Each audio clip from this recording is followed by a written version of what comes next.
Hi everyone. So today we are going to discuss about dimensions और हम dimensions क्या होती हैं इसको समझेंगे with the help of bio की मदद से। अच्छा किस तरीके से आप पढ़ते हो कार्बोहाइड्रेट जब भी आप पढ़ रहे हो राइट। तो कार्बोहाइड्रेट की जब स्टीरियो आइसोमर्स के बारे में आप पढ़ रहे होते हो तो आप एक चीज़ पढ़ते हो कि आपके पास कार्बोहाइड्रेट कुछ इस तरह से होते हैं जिनको आप इनैंट्यूमर्स कहते हो राइट। इनैंट्यूमर्स जो भी उसकी सही प्रोनाउंसिएशन। अच्छा आप क्या कहते हो इनैंट्यूमर्स क्या होते हैं? आप कहते हो they are non superimposable mirror images. ऐसी मिरर इमेजेस हैं जो कि एक दूसरे के ऊपर सुपर इम्पोज नहीं कर सकते। अब इसका क्या मतलब है? ये देखो, ये मेरे दो हाथ हैं ना right. They these both these my two hands are enantiomers. ठीक है, ये दोनों एक दूसरे की मिरर इमेजेस हैं, मतलब कि समझ लो ये दरमियान में मिरर पड़ा हुआ है। तो इस हाथ की जो इमेज बनेगी मिरर पे वो ये बनेगी राइट, एंड वाइस वर्सा। अब इनैंट्यूमर क्या होते हैं? Non superimposable mirror image. क्या मतलब? मैं दोनों ये दोनों हाथ एक दूसरे की मिरर इमेज है, बट ये दोनों हाथ सुपर इम्पोज नहीं कर सकते राइट। ये दोनों हाथ सुपर इम्पोज नहीं कर सकते। ये आपके पास पामर, इसको रीजन आप कहते हो ना, पामर। ये पामर जो रीजन है आपके पास, ये दोनों तो चलो कर लेंगे, लेकिन ये दोनों थोड़ी ना आपने एक हाथ को एग्जैक्टली दूसरे हाथ के ऊपर रख के इस पर इम्पोज करना है। पामर को पामर के साथ नहीं करना राइट। तो ये दोनों हाथ के हैं आपके पास non superimposable mirror image, मतलब कि एनान्ट्यूमर्स। अच्छा डायमेंशन का कॉन्सेप्ट क्या होता है? डायमेंशन का कॉन्सेप्ट ये होता है कि डायमेंशन इन सिंपल वर्ड है डायरेक्शन, जिस डायरेक्शन में आप मूव कर सकते हो। सादी ज़ुबान में बताया जाए, फॉर एग्जांपल अगर एक फर्स्ट डायमेंशन की बात की जाए, पहले डायमेंशन की, तो एक क्रीचर जो कि फर्स्ट डायमेंशन में रह रहा है या फर्स्ट डायमेंशन में एग्जिस्ट करता है, तो उसके लिए क्या होगा? इस तरीके की दुनिया होगी। वो आगे जा सकेगा, पीछे जा सकेगा, आगे पीछे, दैट्स इट। उसकी लाइफ बस ऐसे ही होगी, आगे पीछे, ठीक है, forward and backward, that's it. जो टू डायमेंशन का क्रीचर होगा उसमें आपके पास लेंथ, और लेंथ तो होगी लेकिन ब्रेथ भी आपके पास आ जाएगी। वो मतलब कि इस तरह से, वो मतलब कि आगे पीछे और इसी तरीके से दाएं बाएं भी जा सकता है। थर्ड डायमेंशन की मतलब कि डायमेंशन बढ़ी तो डायरेक्शन, जिस डायरेक्शन में वो क्रिएचर मूव कर सकता है वो बढ़ गया। थर्ड डायमेंशन में क्या होगा? आपके पास हाइट भी आ जाएगी। अब वो दाएं बाएं ऊपर नीचे राइट 360 के एंगल में रहते हुए वो कहीं पे भी मूव कर सकता है। ये थर्ड डायमेंशन के क्रिएचर हो गए। और ह्यूमंस क्या हैं? थ्री डायमेंशनल क्रिएचर्स हैं राइट। वी ह्यूमंस, और हम एग्जिस्ट कहाँ पे करते हैं? एक थ्री डायमेंशनल वर्ल्ड में एग्जिस्ट करते हैं।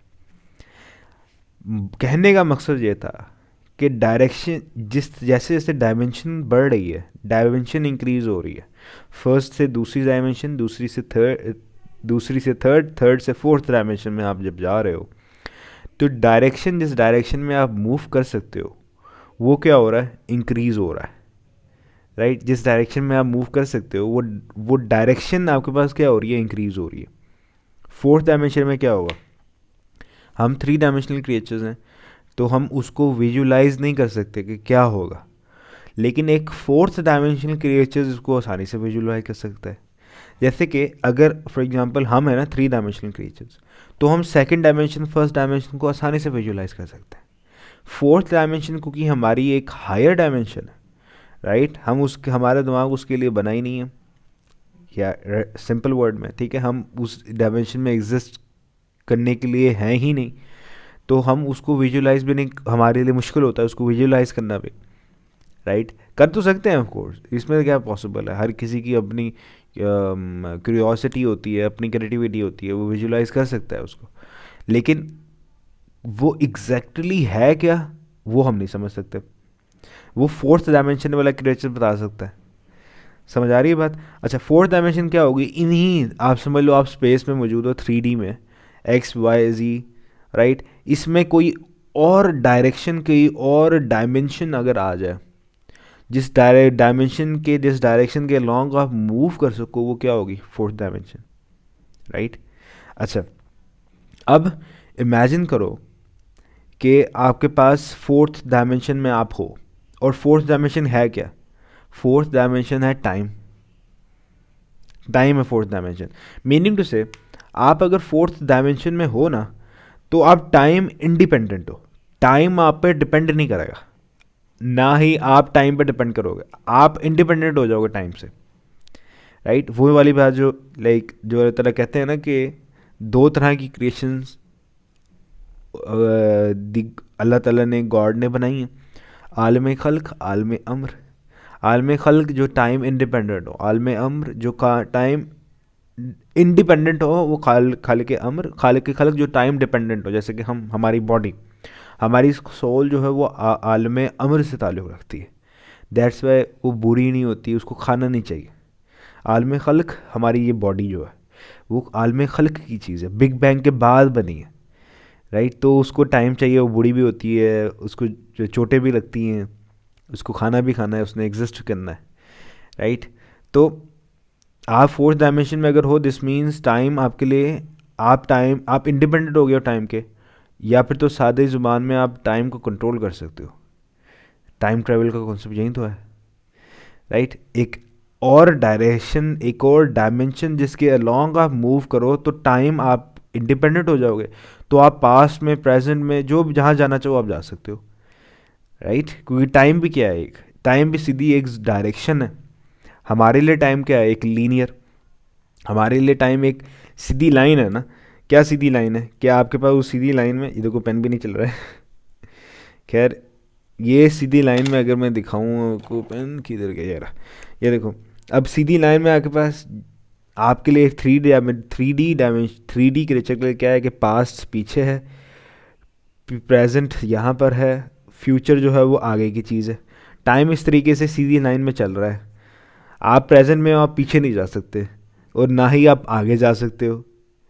राइट, टाइम चलेगा इस लीनियर डायरेक्शन में, तब आप चलोगे। ठीक है, लेकिन फोर्थ डायमेंशन में आप टाइम इंडिपेंडेंट हो जाओगे, टाइम को कंट्रोल कर सकते हो। This means of course time travel. ठीक है, अब जब ये कॉन्सेप्ट क्लियर हो गया ना, इन ट्यूमर्स और फोर्थ डायमेंशन वाला, अब आपको कुरान मजीद की वो आयत भी सूरह कहफ की जो कि यहाँ पर आ रही होगी, वो भी आपको क्लियर हो जाएगी। यहाँ पे अल्लाह ताला क्या कहते हैं, यहाँ पे अल्लाह ताला कहते हैं, अगर तुम देखते वो जो गार में जो लोग सो रहे थे, पीपल ऑफ केव, राइट, जब तुम उनको देखते सोते हुए तो तुम डर के दबे पाँव, या पाँव, एग्जैक्ट वर्ड तो यहाँ पे ट्रांसलेशन में आप देख सकते हो, आप मुड़ के भाग जाते हैं वहाँ से, मतलब कि you couldn't able to see them sleeping. ठीक है, आप उनको सोते हुए नहीं देख सकते थे। ठीक है, पहली बात। अब सवाल पैदा होता है कि यार किसी बंदे को हम सोते हुए क्यों नहीं देख सकते। आप अपने बहन भाइयों को, राइट, अपने आम लोगों को जब सोता हुआ देखते हो, तो आपको तो किसी भी खौफ नहीं आता ना आपके अंदर। कोई बंदा सो रहा है, आपको खौफ थोड़ी ना होता है। राइट, या फिर तो बल्कि बल्कि इन अदर वर्ड, जब आप देखते हो तो वो सोते हुए बंदा ज़्यादा क्यूट लगता है ठीक है, मासूम सा लगता है, चाहे वो जानवर हो चाहे वो एक इंसान हो, मासूम सा लगता है कि यार हाय सो रहा है, देखो कितने मज़े से, है ना। अब यहाँ पर उल्टी बात है, यहाँ पे अगर तुम सोते हुए देखते तो भाग जाते। इसका क्या मतलब है, इसका मतलब अब समझ आएगा। पीपल ऑफ केव क्या था, उनके साथ मामला क्या था कि जब वो सोए थे, फिर जब वो उठे थे उनको पता ही नहीं था, उनके लिए टाइम बहुत ही थोड़ा गुजरा था, लेकिन वो समहाउ फ्यूचर में आ गए थे। एक लिमिटेड अमाउंट ऑफ टाइम में वो फ्यूचर में आ गए थे। राइट, टाइम ट्रेवल, अब वो तो अब हमें पता है आइंस्टाइन की थ्योरी ऑफ रिलेटिविटी से के बाद कि टाइम हर जगह कांस्टेंट नहीं है। टाइम हमारे लिए और है, एक क्रिएचर जो कि आपके पास इंटरनेशनल स्पेस स्टेशन में एक एस्ट्रोनॉट है, उसके लिए टाइम और है। एक मार्स में जो बंदा है उसके लिए टाइम और है। राइट, किसी और सोलर सिस्टम में उसके लिए टाइम उस प्लैनेट के अकॉर्डिंग है। ठीक है, टाइम आप डिपेंड करता है कि कौन सी कहाँ पर मौजूद हो। ठीक है, उस जगह की ग्रेविटेशनल पुल कितनी ज़्यादा स्ट्रॉन्ग है। राइट, अच्छा, अब जिस जगह की ग्रेविटेशनल पुल सबसे ज़्यादा, राइट, उसमें टाइम वो है उतना ज़्यादा स्लो चलेगा। अच्छा, अब मे बी इसका मतलब वो टाइम ट्रैवल करके फ्यूचर में आ गए हों, और उनके लिए टाइम 1 घंटा 2 घंटा या ज़्यादा से ज़्यादा एक दिन हो, अर्थ के लोगों के लिए वो दिन सालों के बराबर हो। राइट, टाइम रिलेटिव है ऑफ कोर्स।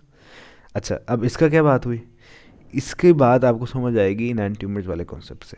अब इमेजिन करो ये दोनों हाथ इनैनिट्यूमर्स है ना, and we are 3 dimensional creatures.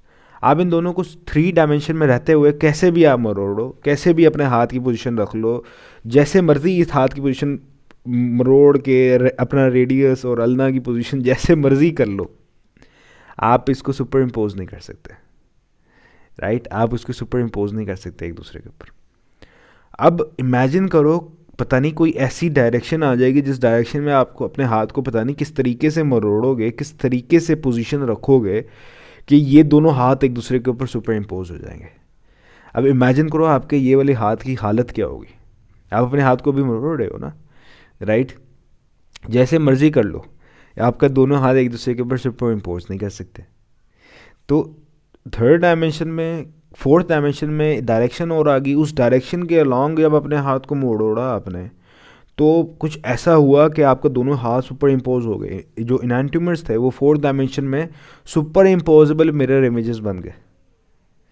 Right, अब आपको खौफ नहीं आएगा कि यार आपका ये हाथ की पोजीशन किस तरह से होगी, आपका हाथ किस तरीके से मोड़ा। राइट, तो मे बी अल्लाह ताला उनको फोर्थ डायमेंशन में ले गए हों, फोर्थ डायमेंशन जो कि टाइम, वो इंडिपेंडेंट हो गए हों, और वहाँ पर क्योंकि हाँ, अगर एक 3 डायमेंशनल क्रिएचर एक 4 डायमेंशन वाले को देखेगा तो उसको जाहिर सी बात है उस 3 डायमेंशन की आंखें तो उस तरह की नहीं बनी हुई। वो कहते हैं तेरी अख वेखण वाली नहीं, उसकी आंखें तो इस तरह से नहीं बनी हुई कि उसको देख सके, तो वो उसको खौफ आएगा। अब आपको ये आयत भी समझ आ जाएगी फिर। राइट, देखें किस तरीके से हमने बायो को लिंक किया मैथ से, मैथ को लिंक किया फिज़िक्स, फिज़िक्स को हमने लिंक करके आखिरकार निकाल लिया कि किस तरीके से आपके पास इस वर्स का आखिरकार मीनिंग क्या है। I see you in the next video. अल्लाह हाफिज़।